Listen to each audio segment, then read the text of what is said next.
ఇవాళ after 12 years release చేయడానికి మా శ్రేయస్ శ్రీనివాస్ గారు పూనుకున్నారు. ఈ సినిమా ప్రొడ్యూస్ చేసిన ఎస్కేఎన్ సీను ఇద్దరు యాక్చువల్గా ఏంటంటే మేము చాలా చిన్న బడ్జెట్ అనుకుని సరదాగా తీసిన సినిమా. అప్పుడు నిజంగా మా లైఫ్లో మార్చి ఒక 12 సంవత్సరాలు ఇంత ఒక మంచి సక్సెస్ఫుల్ జర్నీని కంటిన్యూ చేస్తున్నాము.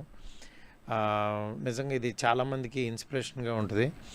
ఇలాంటి సినిమాని ఒకసారి మళ్ళీ గుర్తు చేస్తే కూడా చాలా బాగుంటుందని తను ఫీల్ అవ్వడం, తన్ని రిలీజ్ చేయడానికి థియేటర్స్కి తీసుకొస్తున్నారు రేపొద్దున. సేమ్ 12 ఏళ్ల క్రితం మార్చి 23rd ఈ సినిమా రిలీజ్ అయింది. మళ్ళీ 2024 మార్చి 23rd ఈ సినిమా రిలీజ్ అవ్వటం నిజంగా స్క్రీన్ మీద మళ్ళీ కంప్లీట్ సినిమా చూడబోతున్నాననే అంటే ఆ నాస్టాలజికల్ ఫీలింగ్ అది మాటల్లో చెప్పలేను.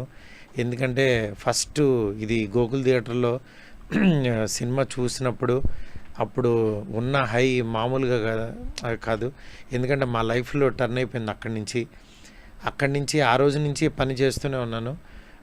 నిజంగా ఇప్పుడు ఎంత పెద్ద సినిమా తీస్తున్నా ఈ రోజుల్లో అప్పుడు అది ఇచ్చిన ఆ స్వీట్ మెమరీ కానీ అది మాటలో చెప్పలేను.